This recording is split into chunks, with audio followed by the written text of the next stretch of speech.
Ξεκινάμε με ένα σύντομο βιογραφικό για τον Εμμανουήλ Παπά.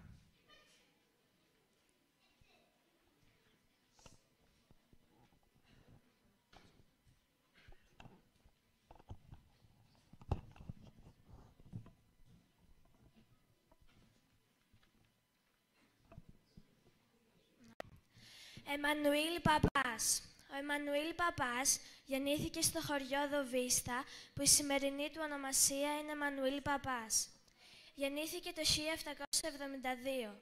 Είχε ακόμα 4 αδέρφια, τον Αθανάσιο, τον Μάλαμα, τον Γεώργιο, τον Κωνσταντίνο, καθώς και μία αδερφή, την Παναγιώτα. Η μητέρα του ονομαζόταν Βασιλική και ερχόταν από αρχοντική οικογένεια, ενώ ο πατέρας του ονομαζόταν Δημήτριος και ήταν ένας από τους πλουσιότερους και πιο διακεκριμένους Έλληνες της εποχής. Ο πατέρας του, νεότατος στην ηλικία, χειροτονήθηκε ιερέας και τιμήθηκε με το εκκλησιαστικό αξίωμα του οικονόμου.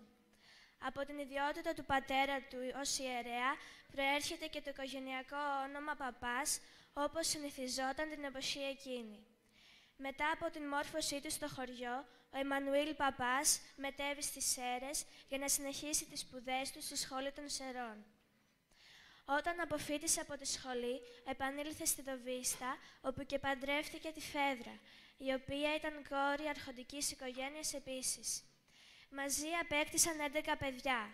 Σύντομα αναδείχθηκε σε μεγάλο τραπεζίτη και μεγαλέμπορο της εποχής εκείνης, σεβαστό ακόμα και στους Τούρκους μπέιδες. Η μεγάλη του περιουσία του επέτρεπε να κάνει πολλές φιλανθρωπίες και να διαθέσει πάρα πολλά χρήματα στον αγώνα. Ύστερα από την απόπειρα του Ιουσούφ Μπέι να πυρπολίσει το σπίτι του Παπά, αναγκάστηκε να καταφύγει μαζί με τον γιο του Γιάννη και κάποιους άλλους σεραίους στην Κωνσταντινούπολη, αφήνοντας την προστασία της οικογένειάς του στο Μητροπολίτη Χρύσανθο. Εκεί γνώρισε πολλούς φιλικούς και μοιήθηκε στη φιλική εταιρεία. Το 1821 έφτασε στο Άγιο Όρος, που ήταν το καταλληλότερο ερμητήριο για την εξέγερση της Μακεδονίας, λόγω της παρουσίας 3.000 μοναχών. Στις 17 Μαΐου του 1821 κήρυξε την Επανάσταση στη Μακεδονία ως αρχηγός και υπερασπιστής Μακεδονίας. Την ίδια περίοδο στις Σέρρες εκδηλώθηκε επαναστατικό κίνημα με την καθοδήγηση του Μητροπολίτη Χρύσανθου, το οποίο όμως γρήγορα κατεστάλλει. Οι Τούρκοι δεν διέπραξαν αντίπεινα. Ο Ευαγγελιστής Ιωάννης θεωρήθηκε σωτήρας της πόλης και προς τιμή του χτίστηκε ο μόνιμος ναός στη συνοικία Άνω Καμενίκια. Ενώ όμως η πόλη απέφυγε την καταστροφή, η σύζυγος και τα 7 από τα 11 παιδιά του φυλακίστηκαν, η περιουσία του δημεύτηκε και το σπίτι του κάηκε. Αρχές Ιουνίου η Επανάσταση εξαπλώνεται παντού. Λίγα χρόνια αργότερα, οι Τούρκοι επιτέθηκαν και διέσπασαν την οχύρωση της Ποτίδεας, με αποτέλεσμα την πτώση της Κασάνδρας. Στο Άγιο Όρος, οι ηγούμενοι, μετά την αρνητική εξέλιξη της Επανάστασης, αρνήθηκαν να συνεχίσουν τον αγώνα και επιθυμούσαν να διαπραγματευτούν. Ο Εμμανουήλ Παπάς, μαθαίνοντας αυτά τα δυσάρεστα νέα, αποφάσισε να αναχωρήσει για την Ύδρα με το ίδιο πλοιάριο του Αντώνη Βυσβίζη. Εξαντλημένος από όλες αυτές τις κακουσίες, πέθανε από συγκοπή καρδιάς ακριβώς τη στιγμή που έπλεε στον Καφιρέα. Ήταν 5 Δεκεμβρίου του 1821. Ο Εμμανουήλ Παπάς ήταν ένας ικανότατος στρατηγός που θα μείνει για πάντα στις μνήμες μας. Η Επανάσταση στη Μακεδονία έπαιξε σπουδαίο ρόλο στην εδραίωση του αγώνα στη Νότια Ελλάδα και στην εκεί δημιουργία ισχυρού επαναστατικού κέντρου. Μεγάλος όγκος τουρκικών δυνάμεων, που είχε σκοπό να κινηθεί προς την Νότια Ελλάδα, έμεινε για μεγάλο χρονικό διάστημα, σχεδόν για όλο το έτος του 1821, στην περιοχή της Μακεδονίας, αντιμετωπίζοντας τις δυνάμεις του Εμμανουήλ Παπά. Το γεγονός αυτό εξασφάλισε μεγάλο πλεονέκτημα χρόνου στις επαναστατημένες δυνάμεις του Νότου για να οργανωθούν, αλλά και για να καταλάβουν μεγάλο μέρος των περιοχών από τις αποκομμένες από ενισχύσεις τουρκικές δυνάμεις. Η ίδια η θυσία του Εμμανουήλ Παπά, που εκτός από την ίδια του τη ζωή πρόσφερε στον αγώνα ολόκληρη την περιουσία του, ενώ και πολλά από τα παιδιά του ακολούθησαν το παράδειγμα του πατέρα τους, προσφέροντας τη ζωή τους για την ανεξαρτησία της Ελλάδας, ανέδειξαν τον Εμμανουήλ Παπά και την οικογένειά του ως μία από τις πιο αγνές και πατριωτικές μορφές του αγώνα προς την ανεξαρτησία.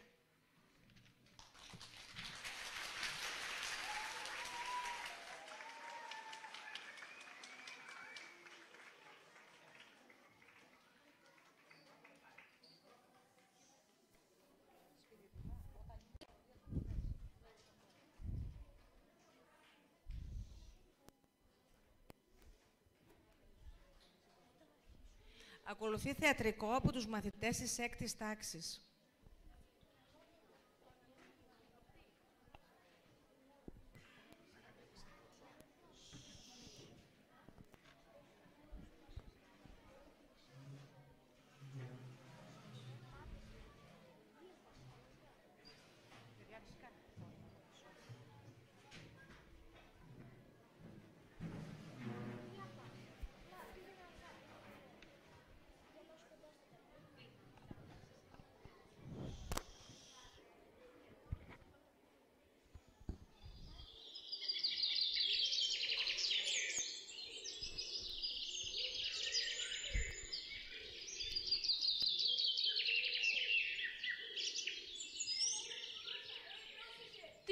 Τι κάνεις?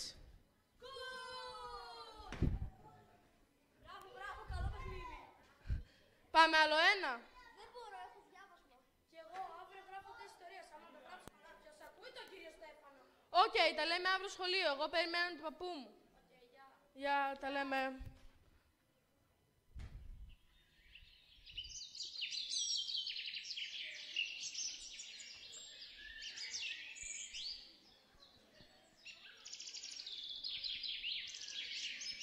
Γεια σου, Θάνο.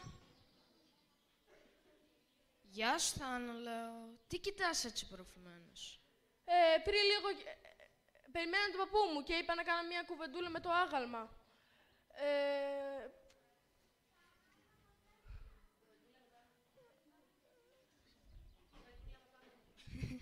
Κουβεντούλα με το άγαλμα. Πλάκα έχεις. Και τι λέτε? Πριν λίγο καιρό ο παππούς μου μίλησε για τον Εμμανουήλ Παπά και το ρωτάω διάφορα. Γιατί πέθανε στη βάρκα, αφού είχε τόσα πολλά λεφτά. Γιατί δεν τα έκανε ό,τι ήθελε, γιατί πήγε στο Άγιο Όρος. Μη φανταστείς, εγώ κυρίως μιλάω. Πάλι καλά. Και εσύ, τι θέλω και στα λέω. Καλά, σ' αφήνω να συνεχίσεις την κουβέντα. Τα λέμε αύριο στο σχολείο. Τα λέμε.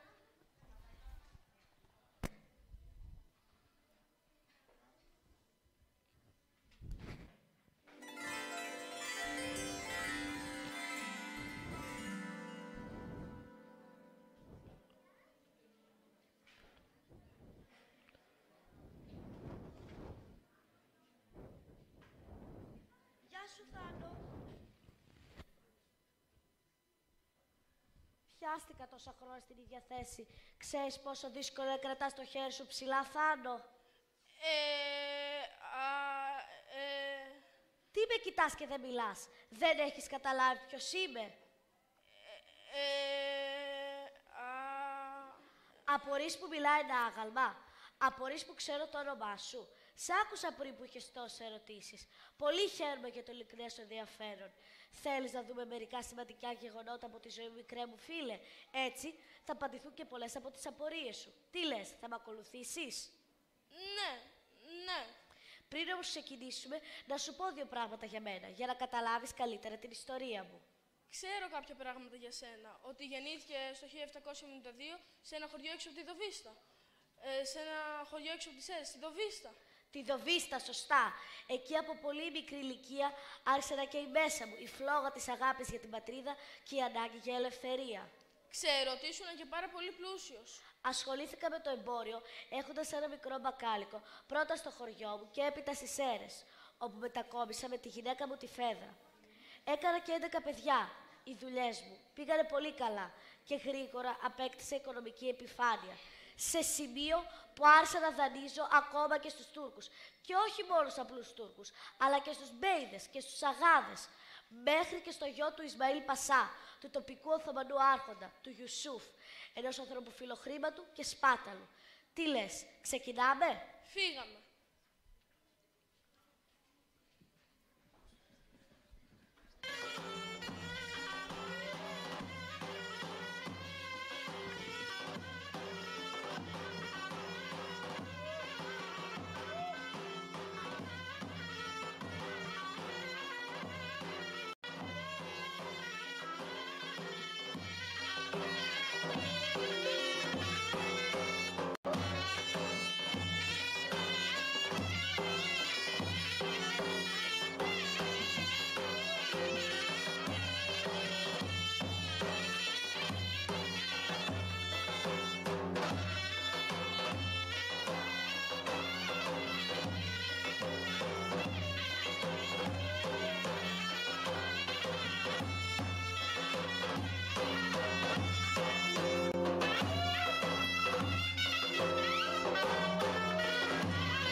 Πασά μου, έχει έρθει ο Μανουήλ Παπάς και εσύ ας μιλήσει. Να περάσει.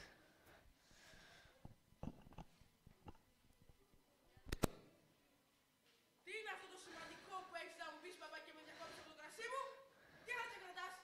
Πασά μου, να με συγχωράς, αλλά μαζεύτηκαν πολλά τα χρήματα και θα ήθελα να μου ξεχρεώσεις τουλάχιστον ένα μέρος του δανείου. Πάρε αυτά εδώ και μη σε ξαναδώ στα μάτια μου. Και άμα μου ξανατολμήσεις να μου ζητήσεις λεφτά, θα σκοτώσω και εσένα και τη γυναίκα σου και τα 11 παιδιά σου. Το κατάλαβες? Μάλιστα, Πασά μου.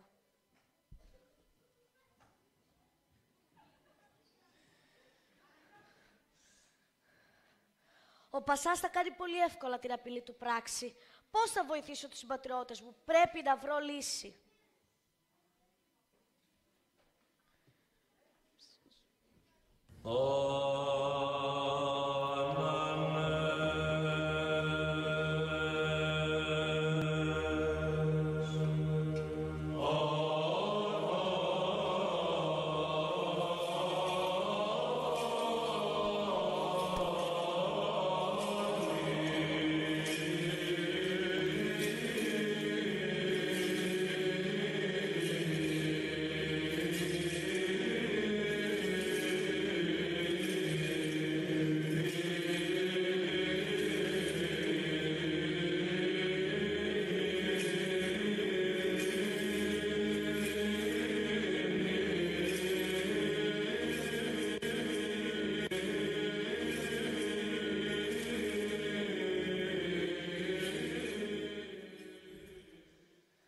Στα χέρια σας αφήνω, Άγιοι μου, την οικογένειά μου, τα 11 παιδιά μου και τη γυναίκα μου Φέδρα, την πόλη μου που τόσο αγαπώ. Σε εσάς τα πιστεύομαι όλα. Προστατεύστε τους όσο θα λείπω στην Κωνσταντινούπολη.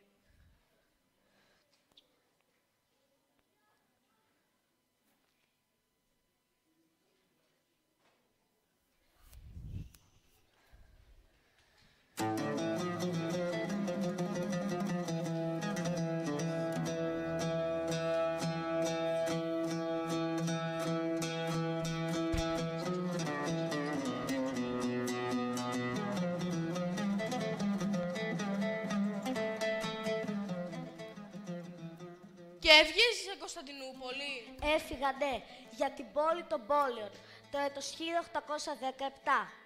Ήταν τόσο όμορφη πόλη όσο λένε? Αν ήταν, λέει, σαν να βλέπω τη θάλασσα να πλώνεται παντού, σαν να ακούω τους εμπόρους με τα ζώα να περνούν και σαν να ακούω τους αμαξάδες με τα ζώα να περνούν και τους εμπόρους να πουλούν τις πραμάτιές τους.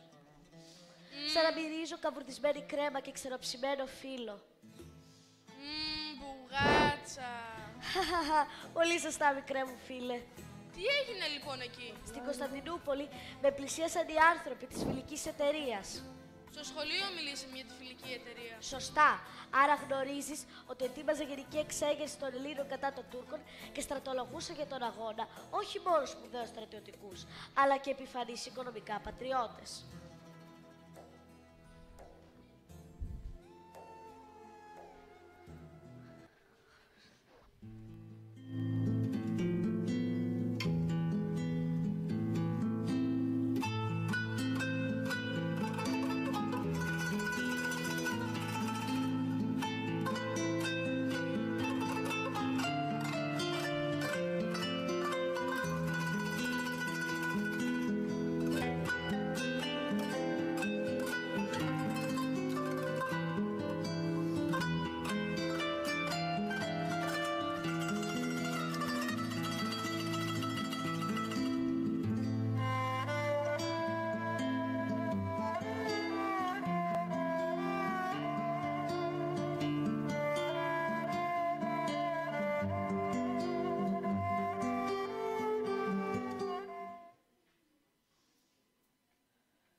Είσαι σίγουρος ότι δεν σε ακολούθησε κανείς? Σίγουρος.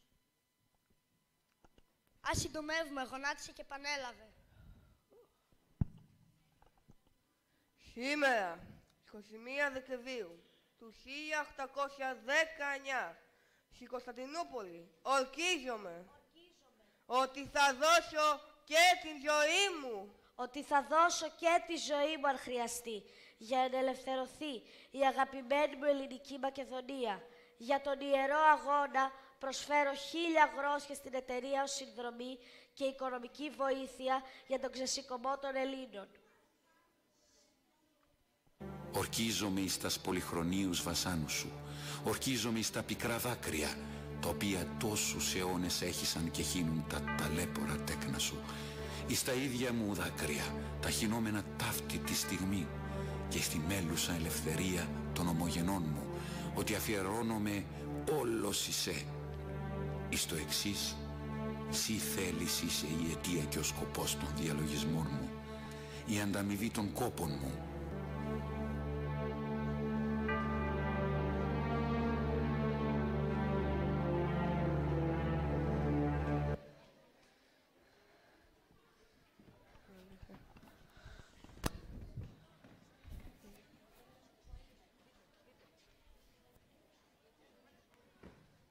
Η οικογένειά σου δεν σου έλειπε? Αν μου έλειπε, λέει, προσευχόμουν συνεχώς να είναι όλοι τους καλά και να τους φυλάει η Παναγία και να ανταμώσουμε σύντομα. Αγαπούσα όμως πολύ και την πατρίδα μου και θα ήθελα να τη δω απελευθερωμένη. Κάτι μου λέει ότι φεύγουμε από την Κωνσταντινούπολη. Σωστά.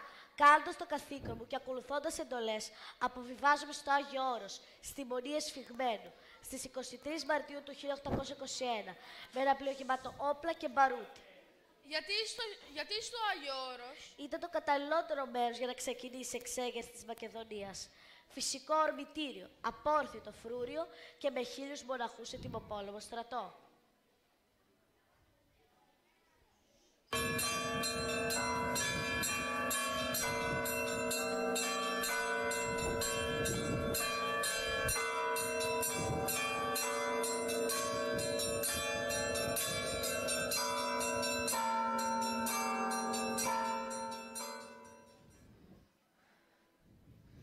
Καλώς ήρθες, σε περιμέναμε. Έχουν έρθει πρόκριτοι και άρχοντες από τις γύρω περιοχές. Οι μοναχοί είναι έτοιμοι. Πατέρες και αδερφοί μου, ήρθε η ώρα να αποτινάξουμε τον τουρκικό ζυγό. Πρέπει να είμαστε έτοιμοι, να δώσουμε και τη ζωή μας, για να δούμε τη Μακεδονία μας, την Ελλάδα μας, πάλι ελεύθερη. Και ο θάνατος για την πατρίδα θα είναι τιμημένος και γλυκός θάνατος. Μακάρι η Παναγιά που στο περιβόλι της βρισκόμαστε να ευλογήσει τον αγώνα μας. Ζήτω η Ελλάδα, ζήτω η Μακεδονία, ζήτω η ελευθερία. Ζήτω, ζήτω, ζήτω, ζήτω η ελευθερία, ζήτω η ελευθερία, ζήτω η ελευθερία.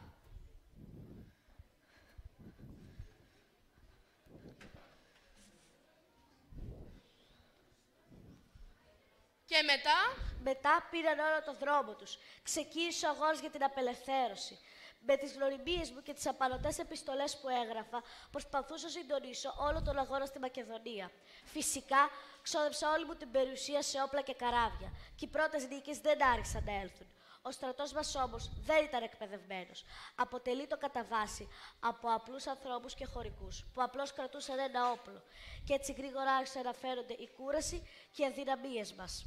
Η οικογένειά σου ξέρω ότι πέρασε πολύ δύσκολα. Πολύ δύσκολα.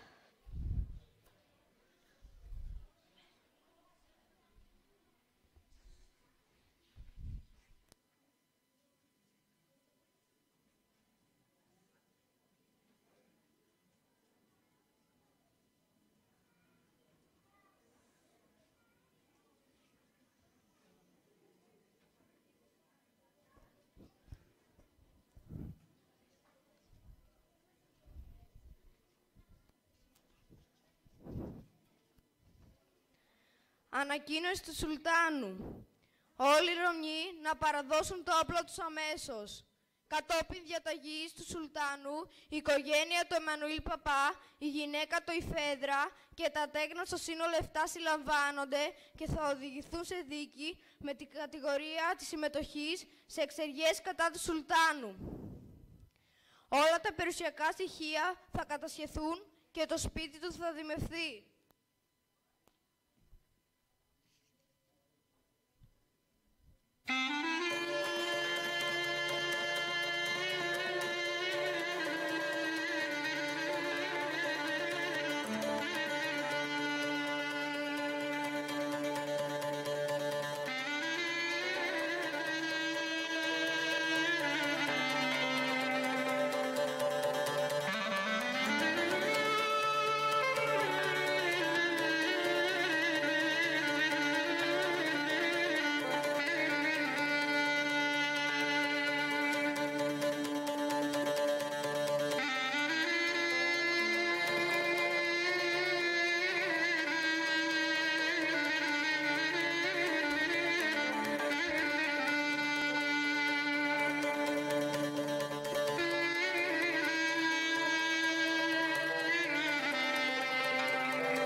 Τους βάλανε στη φυλακή. Ναι, όπου υπέβαιναν τρομερά βασανιστήρια, μέχρι που αποφυλακίστηκαν μετά από πολλά χρόνια. Δεν τους ξαναείδα ποτέ.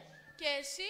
Εγώ επιστρέφω στο Άγιο Όρος, από όπου επιβιβάζομαι σε πλοίο με προορισμό την Ύδρα. Από εκεί θα μπορούσα να συντονίσω καλύτερα τον αγώνα. Ήταν όμως ήδη αργά για μένα.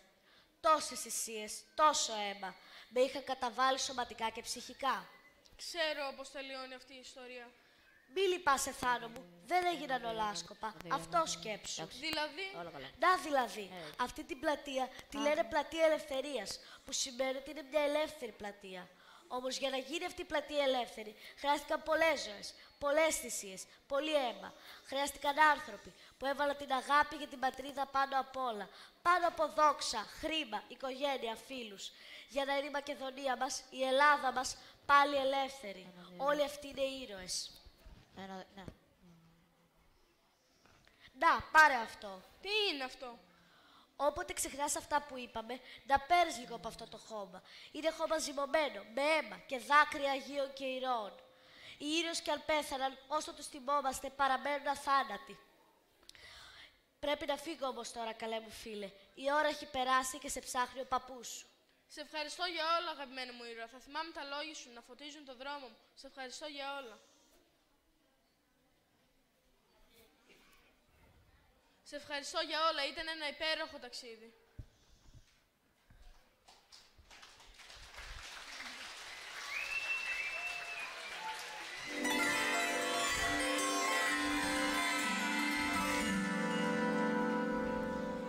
Θάνο! Θάνο! Θάνο! Δεν μ' ακούς τόση ώρα που σε φωνάζω. Πού είσαι?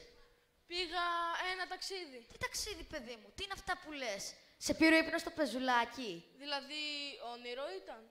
Ποιο πράγμα, αγόρι μου? Τίποτα, παππού. Απλώς αποκοιμήθηκα. Πάμε, αγόρι μου. Τώρα περιμένει η γιαγιά να φάμε.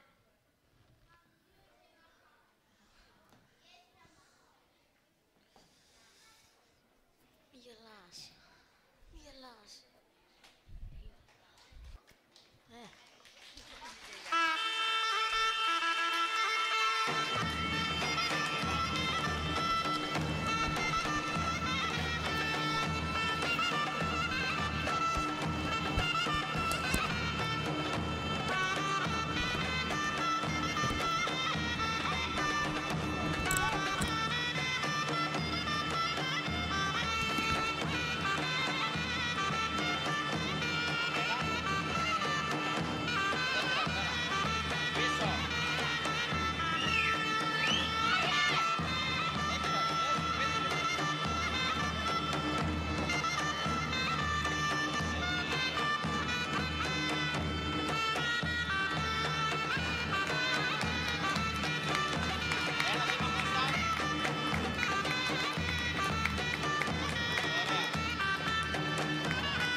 Ύμνος στον Εμμανουήλ Παπά από τη Χοροδία.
Παρουσίαση του εικαστικού και του συναδέλφου μας, του κ. Βοζιάννη Αθανάσιου. Κυρίες και κύριοι, αγαπητοί μου συνάδελφοι και μη, αγαπητά μου παιδιά, εγώ θα σας παρουσιάσω το καλλιτεχνικό μέρος της παρουσίασης εδώ. Θα σας πω μερικά λόγια σχετικά με τον πίνακα και με διάφορα άλλα έργα που έχω κάνει και έχουν σχέση με τον Εμμανουήλ Παπά.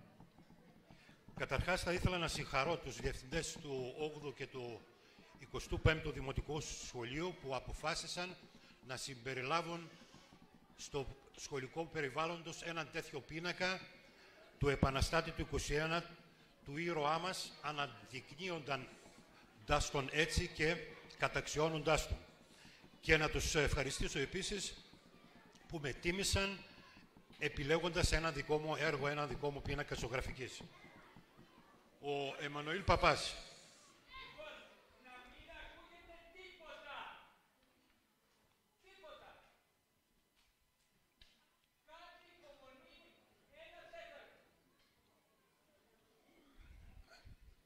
Λοιπόν, υπηρέτησα σαν δάσκαλος σε πάρα πολλά σχολεία και καθώς έβλεπα τους χώρους των σχολείων, έβλεπα ήρωες της Επανάστασης του 21. Κολοκοτρώνη, Καραϊσκάκη και διάφορους άλλους ήρωες να αναρτώνονται στους τοίχους. Αλλά δεν υπήρχε πουθενά ένας πίνακας στο Εμμανουήλ Παπά. Έτσι σκέφτηκα σαν συγχωριανός του που είμαι, δηλαδή έχουμε την ίδια καταγωγή, καταγόμαστε από το ίδιο χωριό, εγώ και ο ήρωας Εμμανουήλ Παπάς, σκέφτηκα να τον τιμήσω ζωγραφίζοντας έναν πίνακα ζωγραφικής με το πρόσωπό του και τα χαρακτηριστικά του. Μέχρι εκείνη τη στιγμή όμως δεν υπήρχε κάποιο σημείο αναφοράς να ανατρέξω και να βρω κάποια χαρακτηριστικά για το πώς ήταν το πρόσωπό του, πώς ήταν η μύτη του, τα μάτια του. Και έτσι κατέφυγα σε 3 γάλματα που υπήρχαν και σε ένα σκίτσο. Υπήρχε μέχρι στιγμής λοιπόν ένα σκίτσο του Εμμανουήλ Παπά, άγνωστο σκιτσογράφο.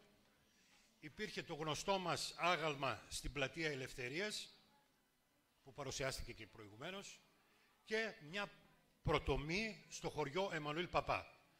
Από αυτά λοιπόν τα 3 αγάλματα προσπάθησα να συγκεντρώσω στοιχεία, τα φωτογράφησα, βρήκα τα κοινά χαρακτηριστικά που είχαν και έτσι κατά κάποιο τρόπο συγχώνευσα όλα αυτά τα χαρακτηριστικά και έκανα έναν καινούριο πίνακα με το πρόσωπο του Εμμανουήλ Παπά. Άρα λοιπόν ο πίνακας που θα αποκαλυφθεί μετά δεν είναι κάτι της φαντασίας μου. Υπάρχουν χαρακτηριστικά που υπάρχουν στα αγάλματά του.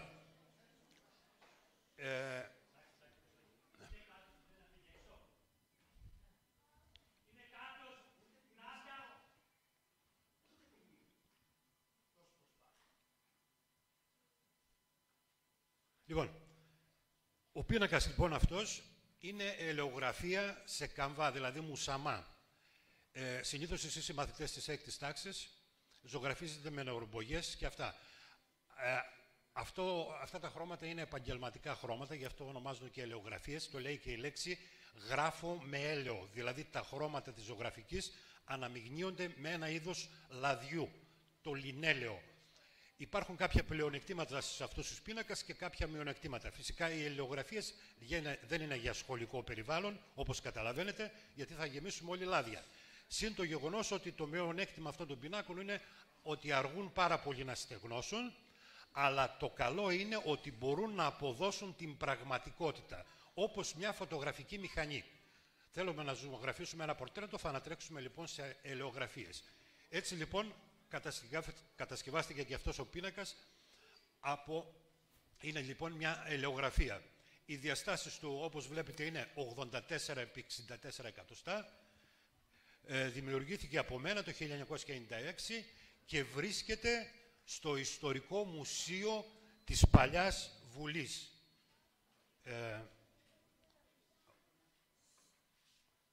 Ναι. Όπα, μπερδευτήκαμε.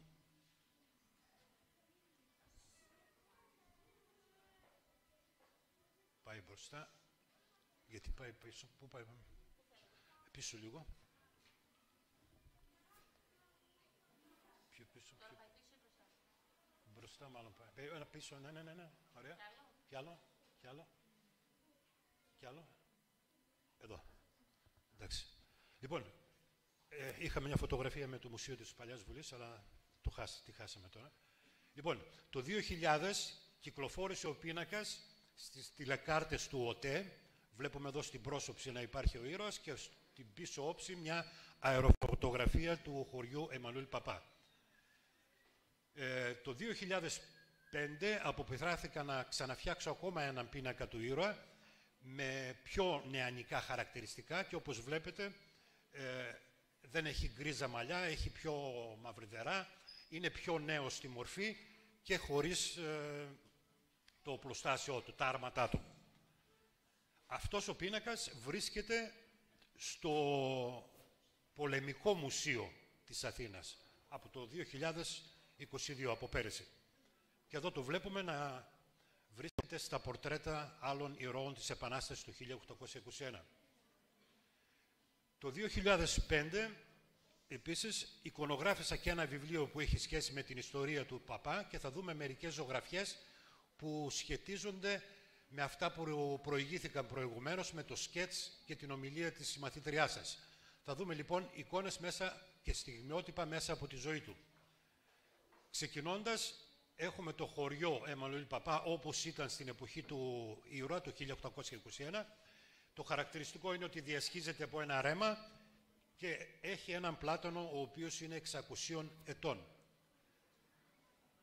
Ο Παπάς, όπως θα είδατε και στο σκέτς, ήταν πολύ δημοφιλής και πολύ αγαπητός στους συνανθρώπους του εδώ στην πόλη των Σερών. Και όπως βλέπουμε εδώ στην εικόνα, να περπατάει και να το σέβονται όλοι, ακόμα και οι αλόθρησκοι. Επειδή είχε χρήματα και ήταν έμπορος και τραπεζίτης, δωροδοκούσε τους κατακτητές και έσωζε ανθρώπους από βέβαιο θάνατο.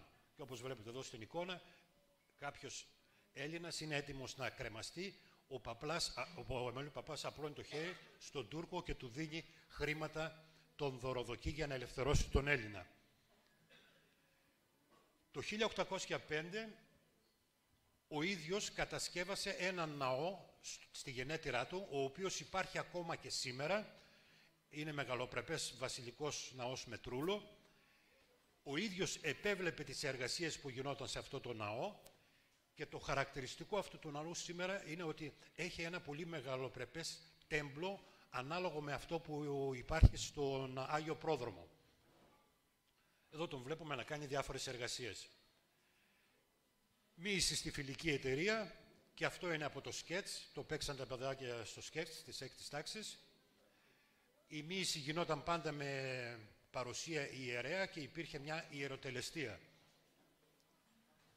Η φήμη του ήταν γνωστή στους Τούρκους, συνομιλούσε με αξιωματούχους Τούρκους, τους δάνειζε χρήματα και ασχολούνταν γενικά και με το εμπόριο. Ο αγώνας του ξεκινάει από τη Χαλκιδική και συγκεκριμένα από τη Μονή Εσφυγμένου, τη βλέπουμε εδώ. Οι αγιορείτες μοναχοί αποφάσισαν να οπλιστούν και να οδηγήσουν, να βοηθήσουν τον αγώνα. Και εδώ βλέπουμε καλογέρους να ξεφορτώνουν πολεμοφόδια για την μονή τους. Οι πρώτες μάχες που έγιναν με τους Τούρκους, στις Καριές, η οποία είναι πρωτεύουσα του Αγίου Όρους, εκεί ανακηρύχθηκε και επίσημα αρχηγός και υπερασπιστής της Μακεδονίας μας.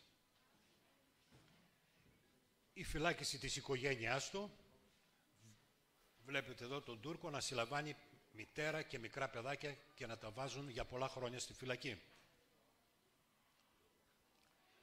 Μάχες από τη Θεσσαλονίκη, οι Τούρκοι τρέχουν να κρυφτούν μέσα στο κάστρο της Θεσσαλονίκης. Ο καπετάν Χάψας, ένας συνεργάτης του Εμμανουήλ Παπά, πεθαίνει εν ώρα μάχες και χάνει τη ζωή του.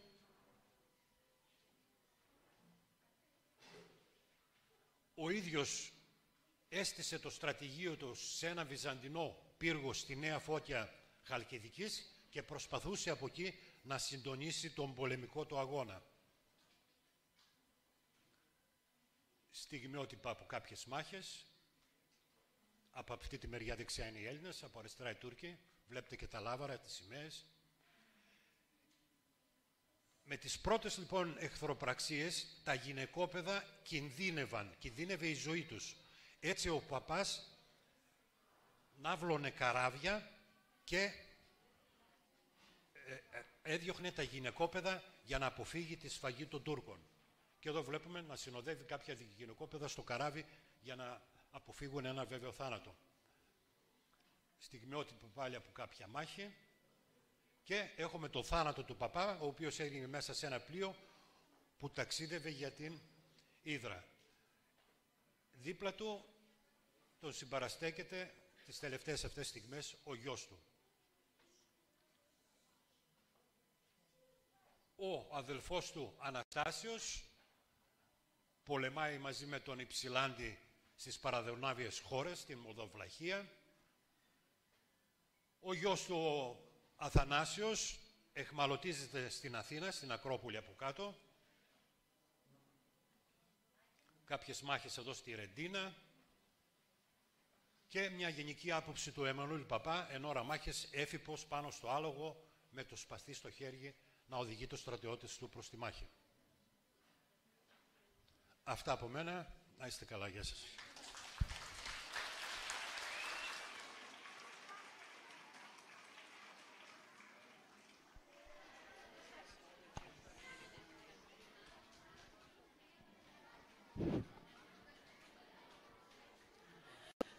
Τραγούδι από τη χοροδία Μακεδονία.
Ύμνος στον Εμμανουήλ Παπά από τους μαθητές της 6ης τάξης.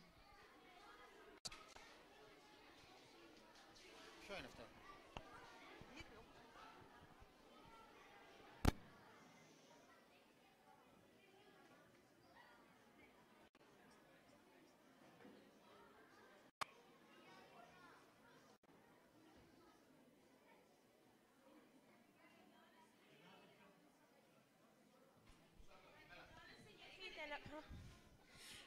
Μακεδόνες, εγερθείτε να προβάλλει ελευθεριά.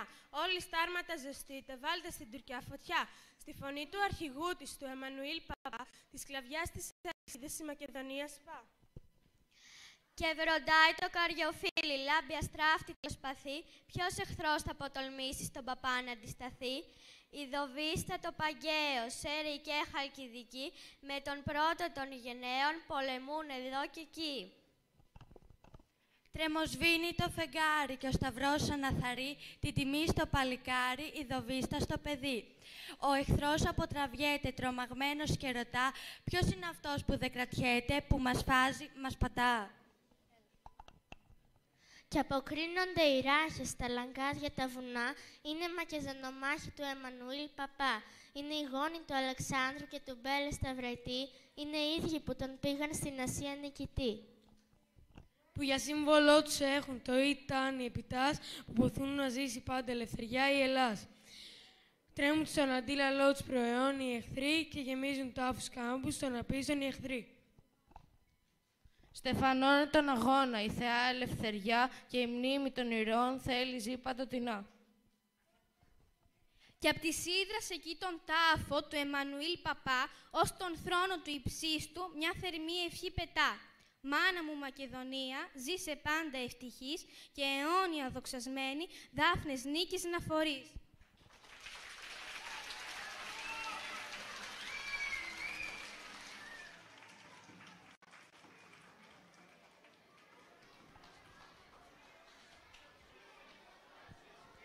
Ναι. Τον εθνικό ύμνο στο τέλος. Λοιπόν, καλώ τον Πάτερ Αθανάσιο και τον κύριο Κοντόπουλο, τον προϊστάμενο, να αποκαλύψουν τον πίνακα. Παρακαλώ. Λοιπόν,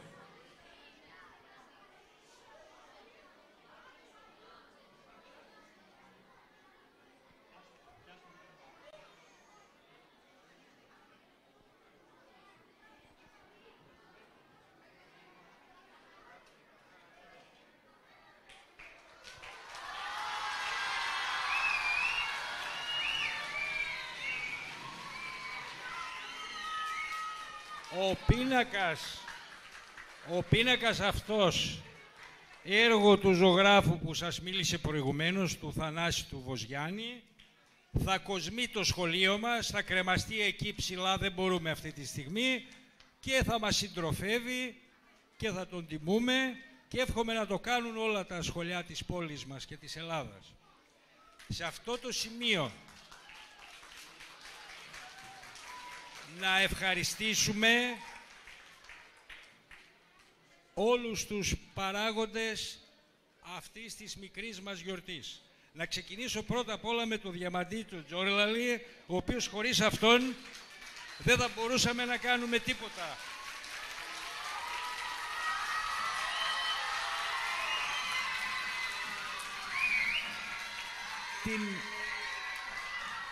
Τη συνάδελφο θεατρολόγο, τη Ματσικοπούλου τη Σπυριδούλα,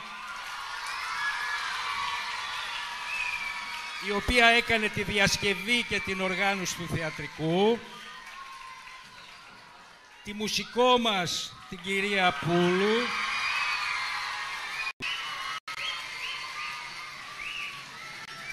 τη γυμνάστριά μας, την κυρία Πάντσιο,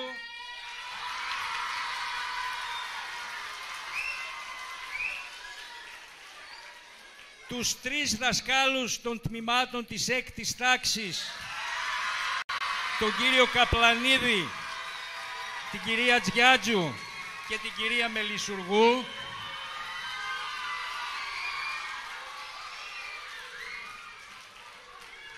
τον Πάτερ Αθανάσιο, του οποίου το έργο είδαμε, το Θανάση το Βοζιάννη φυσικά που μας έδωσε το έργο του. Δεν ξέρω αν ξέχασα κάποιον, να με συγχωρεί. Και φυσικά το Διπεθέ που μας έδωσε τα κοστούμια για να μπορέσουν να παίξουν. και όλα τα παιδιά που παίξαν στο θέατρο, στη χοροδία. Λοιπόν, εύχομαι αυτή η γιορτή στην τιμή του Εμμανουήλ Παπά να γίνει, γιατί όχι, και θεσμός. Είπαμε, γνωρίσαμε τον ήρωά μας, και εδώ να σας κάνουμε και μια έκπληξη με το διευθυντή εδώ του 8ου, την οποία δεν την ξέρει κανείς εκτός από εμάς τους δύο.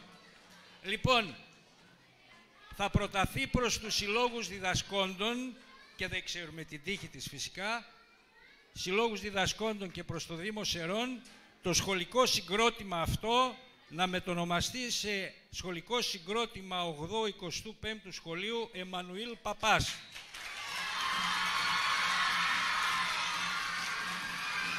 Δεν υπάρχει κανένα σχολείο στο νομό μας με το όνομα. Εύχομαι του χρόνου, με το καλό, αν όλα πάνε καλά, να γίνει κάποια πιο μεγάλη γιορτή. Λοιπόν, τώρα θα σηκωθείτε όλοι όρθιοι και η χοροδία θα πει τον εθνικό ύμνο.